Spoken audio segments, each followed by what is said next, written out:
ojo que es masculino nada más, solamente los hombres pueden votar. Las mujeres vamos a poder votar recién en 1949 a partir de la reforma constitucional y del proyecto de Eva Duarte, y votamos por primera vez en las elecciones de 1952. Falta para nosotras, lamentablemente. Bueno, a partir de la ley Sáenz Peña, la ampliación del sufragio, la universalización a todo hombre mayor de 18 años nativo y que el voto sea secreto, hace que aparezca en el terreno, en la arena política, una nueva ciudadanía, un tipo de ciudadanía que no tenía expresión, que no tenía voz en la política, junto con la formalización de la Unión Cívica Radical, que participa por primera vez en elecciones en 1916, y gracias a este nuevo voto de los sectores populares es que por primera vez y en contrapeso con la oligarquía terrateniente gana una fuerza política que representa de alguna manera los intereses de los sectores medios, o que al menos es una fuerza como de oposición a la oligarquía terrateniente argentina, al partido dominante en ese momento. ¿Quiénes componen el UCR? Y son sectores medios, hijos de comerciantes, que por primera vez quizás han podido llegar, algunos de ellos, a la universidad. Tenemos que tener en claro que la universidad era arancelada, no llegaba cualquiera, no existía la escuela secundaria. La mayoría eran educados o en sus casas o en esa primaria que servía solamente, como dije antes, para las primeras letras y más bien para adoctrinar y llenarnos de simbología patria para crear esta identidad nacional, ¿no? En este conglomerado de un mundo indígena, campesino, como dijimos, afroamericanos, que ya prácticamente en el Río de la Plata, de este lado de la orilla, no quedaban, y también estos criollos desplazados y casi desclasados también, y estos sectores medios urbanos emergentes ahora, entonces a los cuales había que darles una identidad. Y bueno, ahí bien aparece la escuela o el sistema educativo, ¿no? El sistema educativo digitado desde este estado oligárquico que adoctrina. Bien, entonces, el que llegaba a la universidad era porque quizás en su familia urbana había podido juntar con mucho esfuerzo algo de dinero, había pagado el estudio, entonces esos que llegan a la universidad de esos sectores subalternos son los que están incómodos e inquietos, y de a poco se empieza a formar una fuerza política de oposición a la oligarquía, impugnan, digamos, la forma de Estado, la forma de gobierno única y exclusiva de la oligarquía local, de las oligarquías locales, y bueno, finalmente en Argentina gana el radicalismo.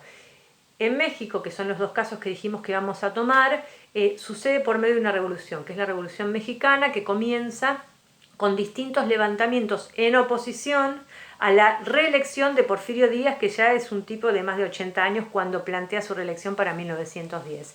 El proceso es distinto, comienzan con, como dije, con distintos levantamientos de algunos hacendados y otros representantes de campesinos, digamos lo más fuerte se va a dar en el sur con Emiliano Zapata, justamente, que va a representar, y digo justamente porque después el EZLN tiene que ver con reivindicar las banderas del zapatismo.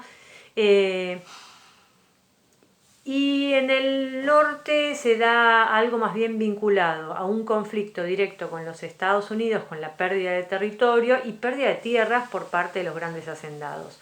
Las figuras van a ser en el norte Pancho Villa, va a estar también Francisco Madero, digamos, hay otros actores, y la revolución va a ser un proceso que va a durar 10 años y que finalmente entre 1810 y 1820 lo que va a quedar de ese primer gran proceso es simplemente la instalación del Partido Revolucionario en el gobierno, que con el tiempo va a ir burocratizándose, ¿no? Entonces, lo que podemos rescatar, que esto lo van a trabajar más en profundidad con el texto y con un video que les voy a enviar, son las impugnaciones al régimen oligárquico, que duran un tiempo, porque vamos a ver que después de la gran crisis del 29 en Estados Unidos y su repercusión en el mundo, pero principalmente en América Latina, va a haber una vuelta a ese conservadurismo, es decir, nuevamente ellos nunca se van, la oligarquía terrateniente, la oligarquía local siempre permanece en América Latina. De hecho, nos podemos preguntar por qué, siendo una de las regiones más ricas del mundo en recursos naturales y humanos, tenemos un enorme porcentaje de pobreza. ¿no? ¿Por qué hay tanta desigualdad en la distribución? Y bueno, tiene que ver justamente con los deseos de las oligarquías, y no solo eso, sino con todo el aparato ideológico que se arma alrededor de ellos, o que ellos mismos digitan y arman, ¿no? Que tiene que ver con la propaganda, que tiene que ver con el sistema educativo, ¿no? Y con los nuevos valores que de una forma o de otra siempre saben imponer y regenerarse. Ha habido paréntesis, un paréntesis fue en la Argentina puntualmente el advenimiento del radicalismo como fuerza de oposición, pero bueno, eso termina en el primer golpe de Estado en la Argentina en 1930, lo mismo sucedió con la Revolución Mexicana, y como contraposición van a aparecer, luego de esta nueva afrenta neoconservadora, gobiernos de corte populista, como les van a llamar peyorativamente ellos, o estados sociales, como los podemos llamar nosotros, pero siempre se mantienen y se conservan en el poder, tanto sean ellos propios pertenecientes a la oligarquía o sus acólitos que siempre lo acompañan, como ser por ejemplo los dueños masivos los dueños de los medios masivos de comunicación, que no necesariamente pertenecen a ese capital concentrado o a esa oligarquía, pero militan y transmiten en pos de los intereses de ellos, ¿no? Digamos, nosotros podemos tener enormes ejemplos, y de hecho los conocemos acá en la Argentina, el monopolio del Grupo Clarín. Tenemos en Brasil la Red O Globo, tenemos todo el sistema del Mercurio en Chile, no me acuerdo cómo se llama, Televisa, ahí está, en México. Es decir, todos ellos, si bien no necesariamente todos pertenecen a este sector económicamente privilegiado, son funcionales, ¿viste? Entonces no solo eso, sino también un sistema educativo que acompaña y nos rige en esos valores, hoy por hoy basados en el mérito, ¿no? Bueno, todo esto es un análisis de corte del siglo XX hasta la actualidad, pero nosotros nos quedamos en el advenimiento de estas nuevas fuerzas que de alguna manera vienen a cuestionar al orden conservador entre 1910 a 1930. Y los dos casos que vamos a tomar va a ser el de México y el de Argentina. En el caso de México tienen la bibliografía en el libro, que está muy bien trabajado, y en el caso de Argentina les voy a subir un video breve y corto. ¿Qué es lo que tienen que sacar de ahí? Simplemente tener una idea de qué fue lo que pasó.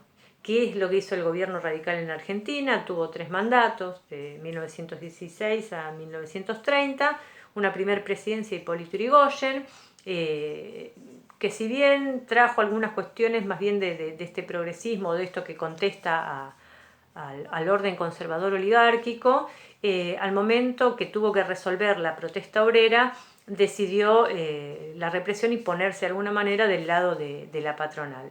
Que eso lo vemos, por ejemplo, en los sucesos de las huelgas de la Patagonia, que es la Patagonia Rebelde, el libro de Bayer, las huelgas de la Forestal en Santa Fe o la Semana Trágica acá en Buenos Aires. Vamos a ver cómo se sucede esto también en simultáneo con México, ¿no?